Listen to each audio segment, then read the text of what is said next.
जय हिंद साथियों। तो यहाँ पर हम आपके लिए पेपर कोड PHDC 132 मध्यकालीन हिंदी कविता के इंपॉर्टेंट क्वेश्चंस की तीसरी क्लास लेकर आए हैं। अगर आपने अभी तक पहली और दूसरी क्लास को नहीं देखा है तो उसको हम आई बटन में ऐड कर देंगे, यानी कि जब आप लोग डिस्क्रिप्शन को खोलेंगे तो उसी के नीचे आपको क्लासेस दिख जाएंगी। तो उन क्लासेस को आप लोग जरूर कवर कर लीजिएगा। आज की क्लास में हम लोग कुछ इंपॉर्टेंट क्वेश्चंस को डिस्कस करेंगे जो आपके जून एग्जाम के लिए इंपॉर्टेंट है। तो आप लोग इस क्लास को पूरा एंड तक देखिएगा। आपको एक भी क्वेश्चन स्किप नहीं करना है, अच्छे से क्वेश्चंस को समझना है। अगर आप लोग इन तीनों क्लासेस को प्लस गेस्ट पेपर को अच्छे से तैयार कर लेते हैं तो आपका 70 से 80% पेपर जो है एग्जाम में हो जाएगा। तो अगर आपको गेस्ट पेपर को परचेज करना है तो आप उसे हमारी वेबसाइट से डाउनलोड कर सकते हैं। अगर आप वेबसाइट से नहीं डाउनलोड कर पा रहे हैं तो डिस्क्रिप्शन में आपको एक नंबर दिया गया है, उस नंबर पे आप लोग जो है व्हाट्सएप मैसेज करके वहां से परचेज कर सकते हैं। 9580023321 इस नंबर पे आप लोग जो है व्हाट्सएप मैसेज करके परचेज कर सकते हैं। जिनको वेबसाइट से करना है सिंपली गूगल पे जाएंगे और सर्च करेंगे shop.hindustannowledge.com। जैसे आप सर्च करेंगे तो इस प्रकार हमारी वेबसाइट आपके सामने खुल के आ जाएगी। अब आपको सिंपली क्या करना है, आपको जाना है सर्च कोड के ऑप्शन पर। यहां पर सर्च बार में जाना है, यहाँ कोड टाइप करना है PHDC 132। जैसे आप टाइप करेंगे तो यहाँ पर मध्यकालीन हिंदी कविता सॉल्व गेस्ट पेपर आ जाएगा। सिंपली इस पर क्लिक करेंगे और यहां से जो बाय नाउ पर क्लिक करके इसको परचेज कर लेंगे। अगर आपको कोई प्रॉब्लम होती है तो आप इस नंबर पे व्हाट्सएप या फिर व्हाट्सएप आइकन पर क्लिक करके हमारी टीम को व्हाट्सएप कर सकते हैं, आपकी प्रॉब्लम सॉल्व हो जाएगी। अब चलते हैं वापस अपने प्रश्नों पर। यहां पर हमारा पहला प्रश्न है, मीराबाई की भक्ति की विवेचना कीजिए। यानी कि मीराबाई की भक्ति क्या थी, उसमें किस तरह का प्रेम भाव था, क्या चीजें थी, वो सारी चीजें जो है हम लोग इस आंसर में देखेंगे। तो मीराबाई भक्ति युग की एक प्रमुख और प्रसिद्ध संत कवित्री थी। उनका जन्म राजस्थान के एक राजघराने में हुआ था, लेकिन उन्होंने सांसारिक जीवन से हटकर अपना जीवन भगवान श्री कृष्ण की भक्ति को समर्पित कर दिया। मीराबाई की भक्ति विशेष रूप से माधुर्य भाव पर आधारित थे, जिसमें वे श्री कृष्ण को अपने प्रियतम पति और जीवन साथी के रूप में देखती थी। उनकी भक्ति में प्रेम, समर्पण, विरह और आत्मिक एकता की भावना गहराई से प्रकट होती है। यानी कि मीराबाई का जो जन्म था वो राजस्थान की एक राजघराने में परिवार में हुआ था, लेकिन उन्होंने क्या किया, सांसारिक जीवन से हटकर अपना जीवन जो है भगवान श्री कृष्ण को समर्पित कर दिया। तो मीराबाई थी, उनकी जो भक्ति थी विशेष रूप से माधुर्य भाव की थी। माधुर्य भाव का मतलब है कि उन्होंने जो है पति पत्नी का संबंध था, यानी कि पत्नी थी मीराबाई और पति वो श्री कृष्ण को मानती थी। तो श्री कृष्ण को अपने प्रियतम पति और जीवन साथी के रूप में देखती थी। उनकी भक्ति में प्रेम, समर्पण, विरह और आत्मिक एकता की भावना गहराई से प्रकट होती है। माधुर्य भाव और प्रेम में भक्ति, तो मीराबाई की भक्ति माधुर्य भाव से परिपूर्ण थी। इस भाव में भक्त भगवान को अपना प्रियतम मानता है और उसी अनुरूप प्रेम करता है। मीराबाई श्री कृष्ण को केवल भगवान ही नहीं बल्कि उन्हें अपने प्राण प्यारे के रूप में पूजती थी। वे कहती थी, मैं तो सावरिया के रंग में रंगी हूं। यह दर्शाता है कि उनका संपूर्ण जीवन कृष्ण के प्रेम में रंगा हुआ था। इसके बाद समर्पण और विश्वास, तो मीराबाई की भक्ति में पूर्ण समर्पण था। उन्होंने सांसारिक जीवन, परिवार, राज्य और सामाजिक बंधनों को त्याग कर केवल श्री कृष्ण को अपनाया। उनके पदों में साफ झलकता है कि उन्होंने अपने तन, मन और आत्मा को श्री कृष्ण के चरणों में अर्पित कर दिया था। वे कहती थी, मेरे तो गिरधर गोपाल दूसरों ना कोई। यानी कि उनकी भक्ति में क्या समर्पण और विश्वास देखने को मिलता है। उनकी भक्ति जो है माधुर्य भाव और प्रेम में भक्ति थी। इसके बाद उनकी भक्ति में विरह और वेदना भी देखने को मिलती है। मीराबाई की रचनाओं में विरह का विशेष स्थान है। जब वे कृष्ण के दर्शन नहीं कर पाती थी तो उनका मन उदास हो जाता था।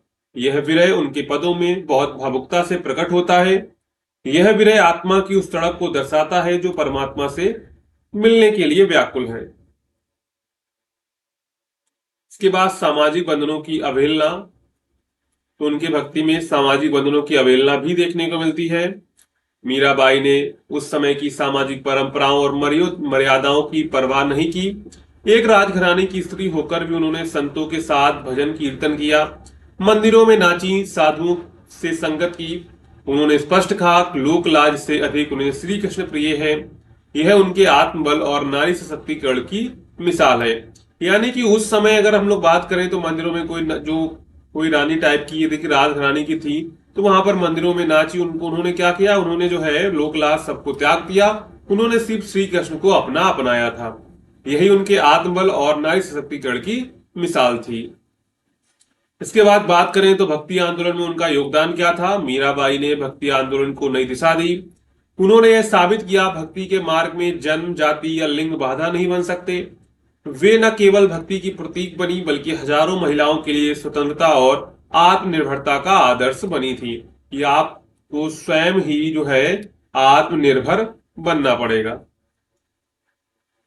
इसके बाद साहित्यिक योगदान, तो मीराबाई ने सैकड़ों भक्ति पदों की रचना की जिनमें सरल भाषा और गहरी भावना होती है। उनके भजन आज भी घर घर में गाए जाते हैं और लोगों के हृदय को छूते हैं। उनका साहित्य भावनाओं से ओतप्रोत है और आध्यात्मिक उन्नति की प्रेरणा देने वाला है। इसके बाद हम लोग निष्कर्ष लिखेंगे, अपना उत्तर समाप्त करेंगे। तो मीराबाई की भक्ति आत्मिक प्रेम, समर्पण और साहस का अद्भुत उदाहरण है। उन्होंने न केवल भक्ति मार्ग को अपनाया बल्कि समाज में महिलाओं की भूमिका को भी नया रूप दिया। उनकी भक्ति आज भी करोड़ों लोगों के लिए प्रेरणा का स्रोत है। उनके पद आज भी भक्ति संगीत की आत्मा माने जाते हैं।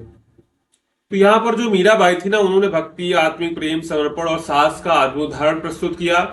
उन्होंने न केवल भक्ति मार्ग को अपनाया बल्कि समाज में महिलाओं की भूमिका को भी नया स्वरूप दिया था। उनकी भक्ति आज भी करोड़ों करोड़ों लोगों के लिए प्रेरणा का स्रोत है और उनके पद आज भी भक्ति संगीत की आत्मा माने जाते हैं।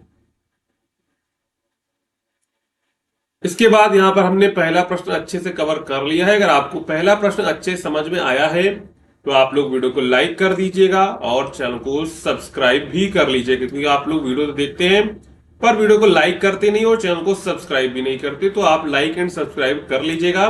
साथ में आप लोग जो है टेलीग्राम को ज्वाइन कर लीजिएगा, उसका लिंक आपको डिस्क्रिप्शन में मिल जाएगा। तो वहां पर इस क्लास की जो पीडीएफ है वो अपलोड कर देंगे, तो वहां से आप लोग डाउनलोड कर लीजिएगा। इसके बाद रीतकाल के प्रमुख कवियों का परिचय दीजिए। तो यानी कि रीतकाल में कौन कौन से प्रमुख कवि थी, उनकी कौन कौन सी रचनाएं थी, वो देखेंगे इस उत्तर में। तो रीतकाल, जिसे श्रृंगार काल भी कहा जाता है, हिंदी साहित्य का एक महत्वपूर्ण समय रहा। यह काल लगभग 1650 से 1850 ईस्वी तक माना जाता है।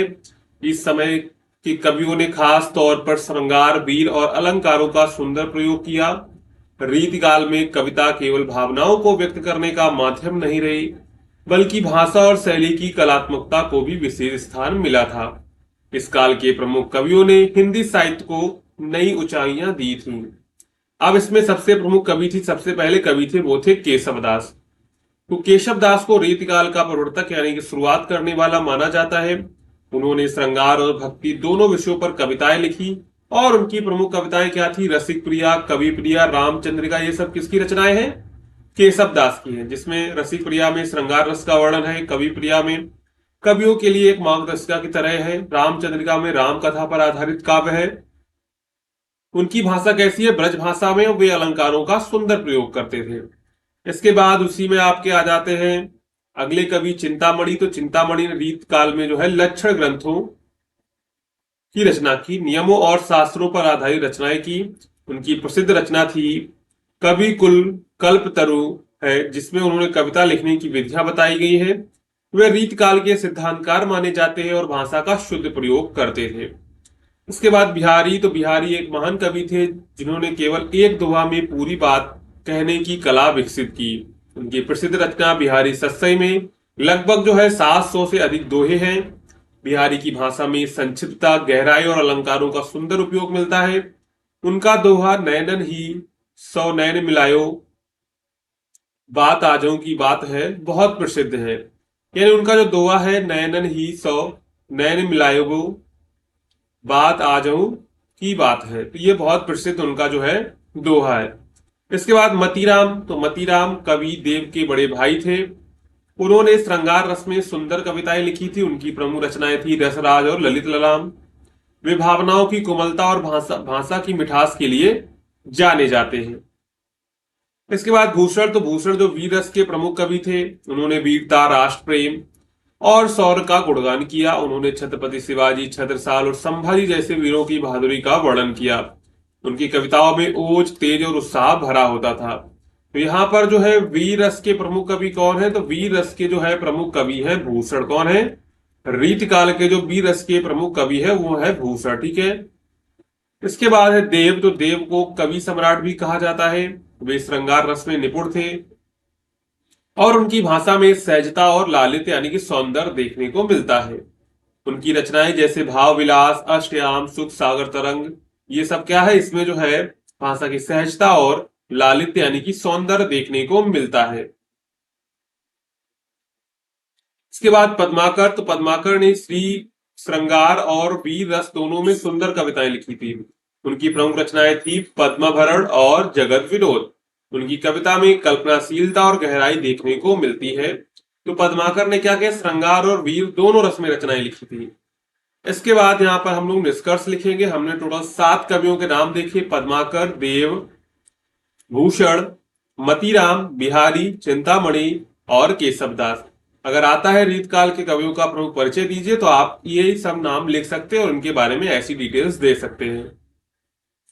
तो रीतकाल के इन कवियों ने न केवल काव्य कला को समृद्ध किया, बल्कि भाषा, भाव और शैली में भी विविधता लाई। इन्होंने श्रृंगार, वीरता, भक्ति, नीति और काव्य शास्त्र के माध्यम से हिंदी साहित्य को नया रंग दिया।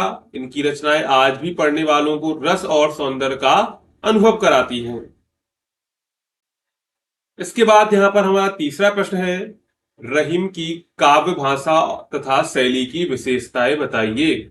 तो अब्दुल रहीम खान खाना इनका पूरा नाम था। हिंदी साहित्य के प्रसिद्ध कवियों में से एक हैं। वे अकबर के नवरत्नों में से एक थे। रहीम की कविता सरल, भावपूर्ण और नीतिपरक होती है। उन्होंने जीवन के अनुभवों, सामाजिक मूल्यों और नैतिकताओं को अपने दोहों और छंदों के माध्यम से बहुत ही सुंदर ढंग से प्रस्तुत किया है। उनकी काव्य भाषा और शैली में बहुत सारी विशेषताएं थी। सबसे पहले हम लोग देखेंगे रहीम की काव्य भाषा की विशेषताएं।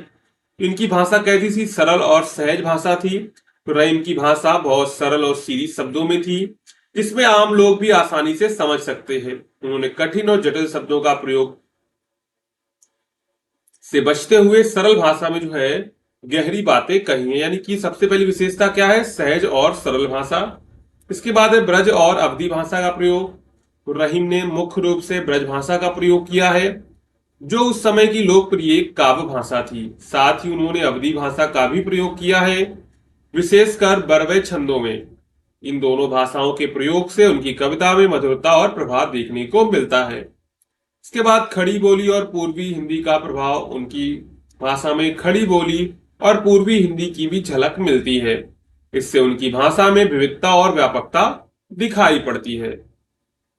इसके बाद उनके काव्य में तस्मों और जो है तत्सम शब्दों का प्रयोग भी देखने को मिलता है।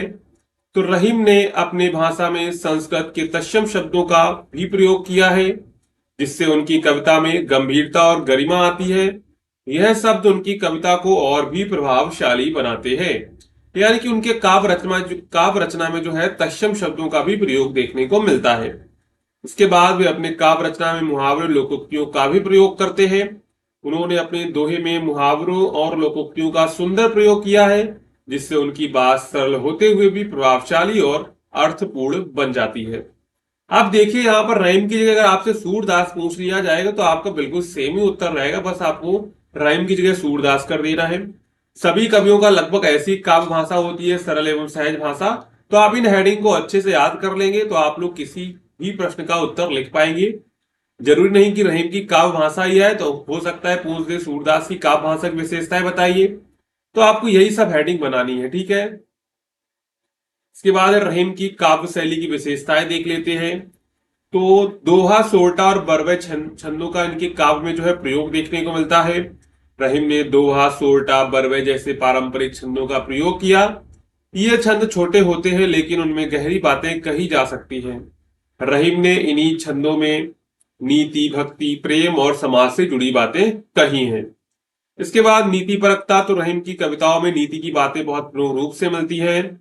उन्होंने जीवन के अनुभवों से प्राप्त शिक्षाओं को दोहों के माध्यम से प्रस्तुत किया, जो आज भी लोगों को जीवन जीने की सीख देते हैं।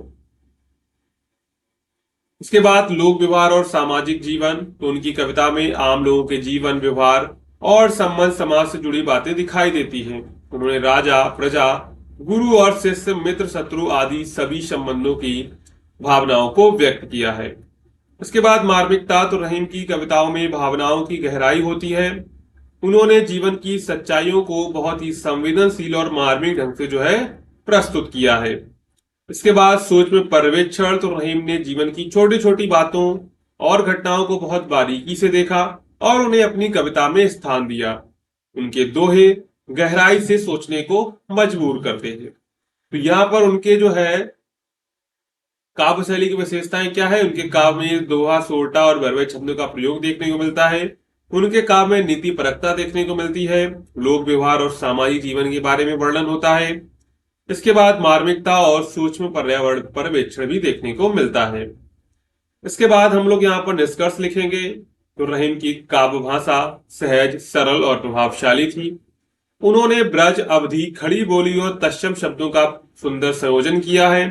उनकी शैली में दोहा, सोरठा और बरवे जैसे छंदों का प्रभावी उपयोग देखने को मिलता है। रहीम की कविता में नीति, लोक व्यवहार, मार्मिकता और गहराई का सुंदर समन्वय है, जो उन्हें एक कालजयी कवि बनाता है। उनकी रचनाएं आज भी लोगों को जीवन की सच्चाइयां समझाने में मदद करती हैं। तो यहाँ पर हमने टोटल 3 क्वेश्चंस को डिस्कस किया हुआ है। अगर आपको ये क्वेश्चन समझ में आए हैं तो वीडियो को लाइक कर दीजिए, चैनल को सब्सक्राइब कर दीजिएगा, साथ में टेलीग्राम को ज्वाइन कर लीजिएगा। तो चलिए मिलते हैं अगली क्लास में।